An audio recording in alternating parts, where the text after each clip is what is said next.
This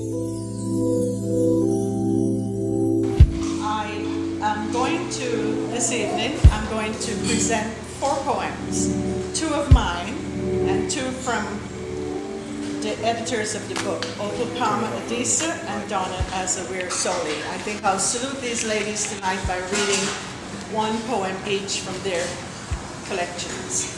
My first poem that I'll present to you is Ode to the Rooster, and it was inspired by a visit down to the Caribbean where I heard a rooster crowing very early one morning, and I was inspired to write this poem. And it goes something like this. For some folks it's a mug of coffee, for others a cup of tea. But let me tell you what does it in the mornings for me. It's waking up to the dawning, to the rising of your heat, as you press against my body and I feel your strong heartbeat, beating to its rhythm, pulsating like a drum, exciting all my senses because I know what's soon to come. I'll take you like a woman, I'll embrace you in my world and ride with you to ecstasy as the sun slowly unfurls. You will come with me to paradise, we will flow together, you'll see. You are my morning aphrodisiac that sets my soul and spirit free. So let them have their coffee, let them sip upon their tea. That's really not the potion that does a thing for me. I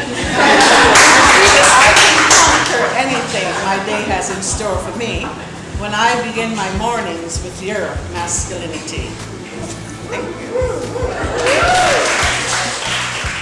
Good evening. I just want to thank everybody for coming out tonight to our presentation of Caribbean Erotic. My name is Sion and I'm going to be your host.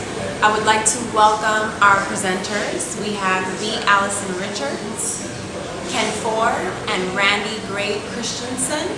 If this is your first time coming out to a presentation of Caribbean Erotic, I want to say welcome. And if this is not your first time, I just want to say welcome back. We will be taking questions and comments at the end of our presentation. So please feel free, once you've heard what we have to say, to ask anything your heart desires. And thank you, and please enjoy the presentation. Most of my poems are inspired by something that really happened in my life to inspire me to write. And so when I was looking through the book trying to decide which poems I wanted to read from the other writers, I came upon 2 which have inspired me. One from Pt1.mov, who is one of the editors of the book. And this one is called Self-Love. And since it's not my poem, I'm going to have to don my glasses to read it because I don't know it by heart. There's something sort of amusing reading erotic poem while I don granny glasses.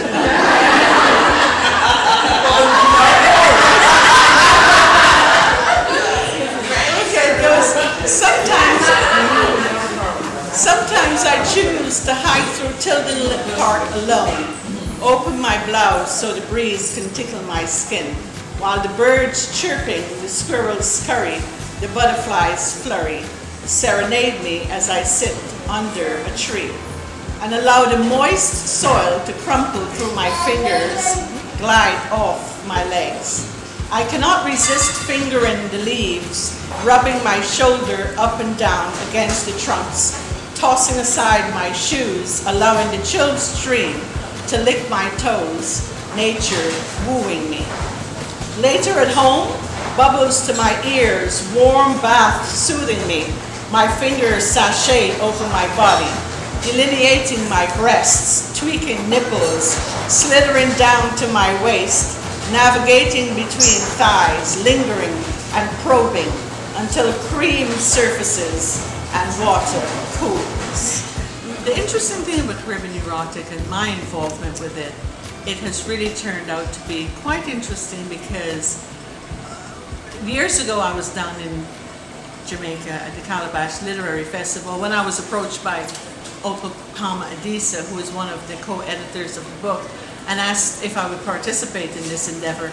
And naturally I was reluctant because, you know, of the way we think of erotica. But I'm very happy that I kept an open mind about it, and embraced it, and now it has gotten to the point where, you know, we're doing these presentations around the country, and I'm a part of presenting the book. I'm very happy that I did not close my mind off to it. And the next one I will read is by Donna Weir-Soli, who is also one of the editors of the book. And her poem is called Rain Man. Here I stand, thirsty with need. Rain Man, come, rain in me. Water me till I'm quenched. Tonight it will rain, the fresh green scent of showers, of coming showers pervade the air. You can almost hear it humming in the distance. A soft, sweet breeze carrying moistness to the back of your neck, just above your upper lip, underneath your armpits. You can taste it on your tongue, the sweet sugarcane bite of it, a promise of lush, dark green foliage and fruitful harvest. Tonight it will rain and you will come to me, your blue cotton shirt dampened from the drizzle, just a spattering, you will say, and I will smile and brush the raindrops from your locks, kiss the dewy wetness of your beard and mustache, till you turn eagerly and find my lips, soft, dark, and smooth like dragon stout, enough to get you mellow, but never drunk. Tonight it will rain, I promise, and you will come to me, your tongue testing, tasting, teasing, my nipples taut and erect, your work-rough hands cupping my breasts, round and firm, like sweetie mangoes, like a fallow field bursting with the urge to grow new things. Tonight, my cool dark man, it will rain, and we will make moisture enough to smooth out all your rough edges. I will guide you inside me, direct the gentle thrusting of your hips till you move faster in sync with the rhythm of my pulse. You and me together, loving real good, the pitter-patter of your heartbeat echoing the sound of raindrops on my zinc roof. Love's first and best music, pitter, patter, pitter, patter, pitter, patter. Tonight I will call down the rain, evoke your presence here with me, to water the seed of passion I've been nurturing for so long. This earthy, unadorned love Jones I carry, just for you, my rain-making man, just for you.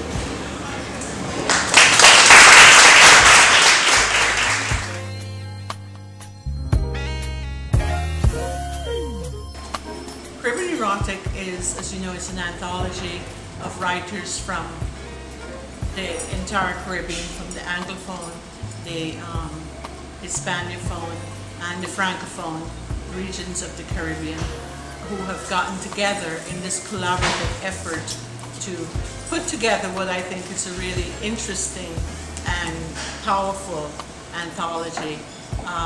It talks to the Caribbean, to the people of the Caribbean, to the culture of the Caribbean, to the nuances, the sexual innuendos, as well as just boldly some of the writers. Some of the writers, you know, it's like a big family. Some people are going to be bolder than others, and so some of the writers are bolder than others, or you know, some of them are more comfortable with their sexuality than others, and that comes also from a cultural standpoint, cultural perspective. I think some cultures are more comfortable with their sexuality than other cultures are, even within the Caribbean region itself. But it is still too early for approach. The first arrivals stand just outside the rectangle of light, swaying calmly to the base, nursing first beers or cigarettes, or just meditating on the day's leavings, making the transition like the air losing life and the base gaining strength from day to night. The night watch is your command. Look on the face of the song boy, don't you see he is a killer? First to go is melody, exhausted from chasing up and down hillsides after the base, back towards the walls, or outside, to let the undertaker breathe dry sweat dripping from foreheads, down backs, between breasts. You slow down the pace, but leave the volume high, so no one hears what Freddie whispers to Flowers, or her reply after another sharp-eyed glance around the lawn. He wanders over to the now empty crate and cusses his brethren between calls for 2 beers and 5 cravenades. Easy, Freddy, you big up the man. Your respect is concrete. Freddy tries to hold on to his annoyance, but Frankie Paul's sweet tenor snakes a melody around the bass. Reminds him not to take it personal, just take it slow. Easy come, easy go. You finally call for a beer. I lean my elbow over your window, knowing my wait has just begun. Some nights you hand the controls to another, and we walk the road in rhythm to the sound that pushes us forward. But I prefer the nights when we are the last to leave. I help you turn off each signal at its source. The lingering reverb leaks out like a sigh. The silence contains the sound that contained the silence moments before. And the sound that sends us home is the jet roar of the surf, pounding a bass against the rock cliff. Later, the fan softly whirring, we begin again. This book has been in the embryonic stage for a long time, and it finally was published and released in December of 2010. And I'm having a lot of fun with it, going around and presented my poems. And this evening I got an opportunity to present two poems, and salute the 2 co-editors of the book, both Opal Palma Adisa and Donna Azaware Soley, who worked tirelessly in putting together something that is really of a quality product.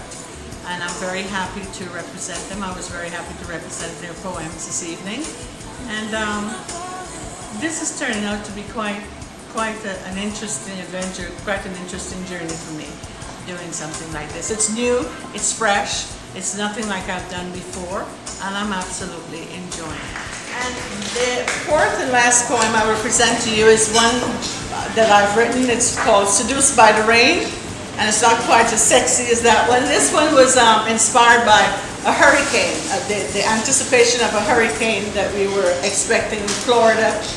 I think it was called Hurricane Charlie. And I was getting my things off the balcony to bring it in, you know, everything that happens, the anticipation of a hurricane. A soft wind touches my cheek, and I smell you from a distance.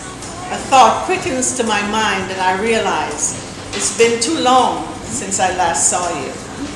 Gray clouds roll in, impregnated by the fullness of your weight. Strong winds grow impatient as blustering breezes lift the water tops like beads of sweat suspended in midair. And then the dance begins. The boats rock, the trees sway, and the seagulls ascend in screeching panic to search for a safer haven.